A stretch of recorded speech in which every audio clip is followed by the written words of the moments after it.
Hi everyone, this is Katherine. I'm here today to teach you about phrasal verbs. Some of you may have experience with phrasal verbs and some of you may not. So I look forward to teaching you something new and I hope you enjoy my video.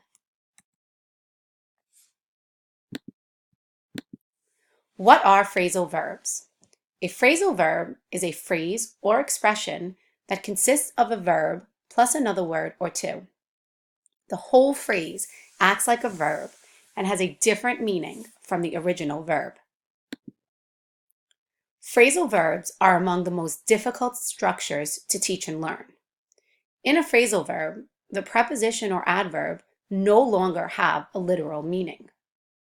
The preposition or adverb following the verb is part of the verb itself and it gives it an idiomatic meaning. If you look at the bottom of your page, you'll see a little comic strip. Take a minute and read it. Could you come back in a few hours? I'm really swamped right now. That's an example of a phrasal verb. Different phrasal verbs formed with the word take. So here's the phrasal verb take. Let's look at example 1. The plane takes off at 9 p.m. The phrasal verb takes off has a meaning of leaving. In example 2, they took in a stray dog. The phrasal verb took in has a meaning of allowed in or adopted. Although the verb take occurs in each of the sentences, when we change the preposition or adverb after take, we change the meaning of take. The preposition or adverb is integral to the meaning of each of the verbs, and it cannot be left without changing the meaning. The preposition or adverb is functioning as part of the verb itself. Let's try and practice question 1. Here I'd like you to underline the phrasal verb in the sentence and tell its meaning. Ella tore up the letter after she read it. In the top corner, you see an example of another phrasal verb. Dave stormed out of the meeting again.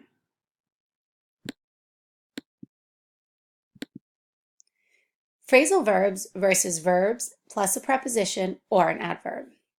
One reason phrasal verbs are difficult for ESL learners is because it's not easy to distinguish between a phrasal verb and a verb followed by a preposition or adverb. Here are some examples.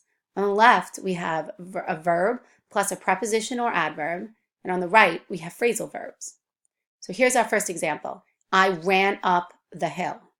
The adverb up signals some type of direction, whereas on the right, I ran up a bill at the store.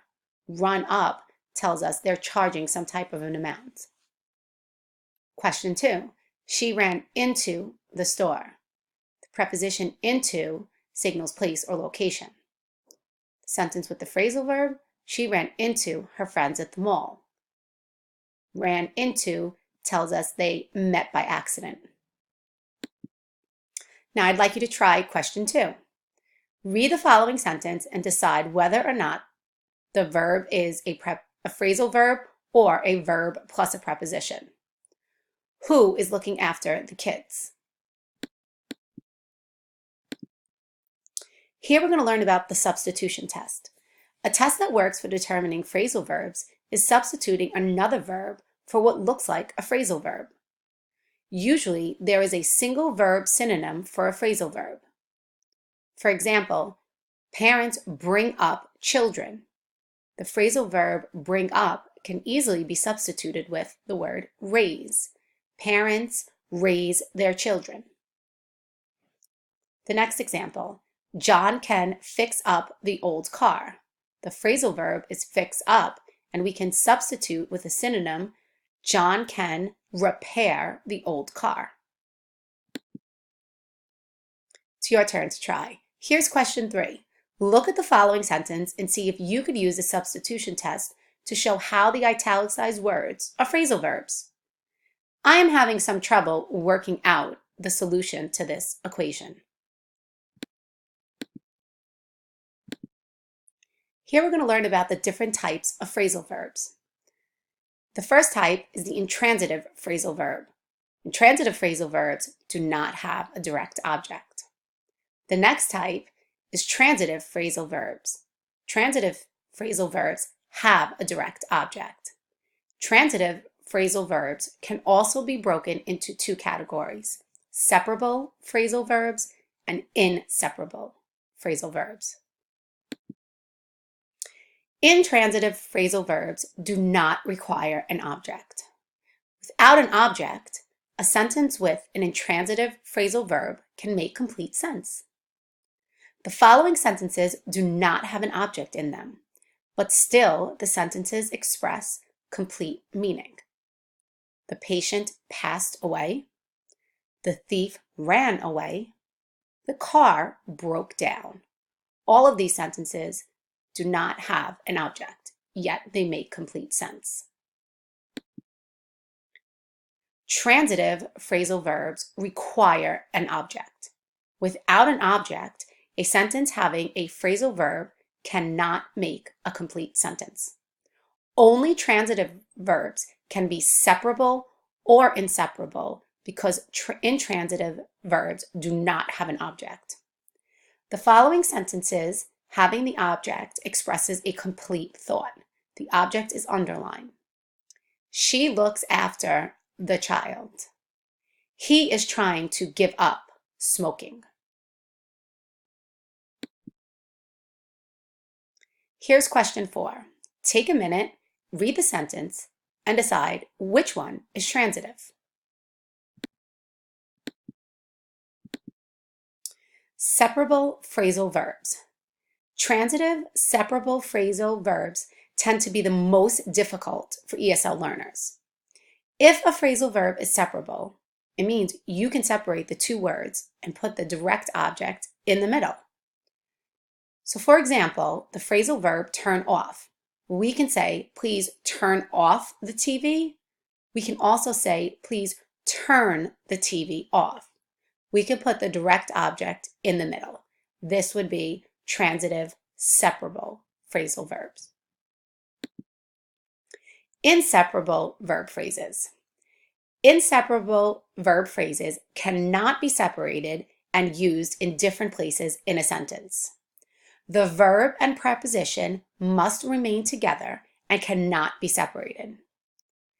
The flood brought about a huge disaster. They carried on their work. Here's question 5. Read the sentence and decide if the phrasal verb is inseparable or separable. The rescuers called off the search because of the worsening weather. And here's your little comic for this slide. Maybe you ought to cut back on those peanuts a little.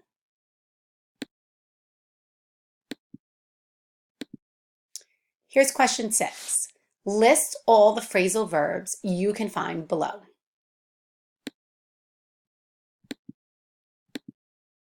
How do you know if a phrasal verb is transitive or intransitive and separable or inseparable? Unfortunately, there is no rule for looking at phrasal verbs and knowing what type it is. The best way is just to study each phrasal verb in context with lots of examples.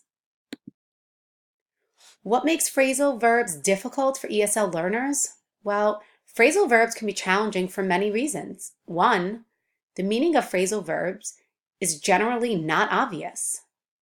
Phrasal verbs can have multiple meanings, and it's difficult to determine the different structural patterns. Well, guys, that's the end. I hope you enjoyed my video.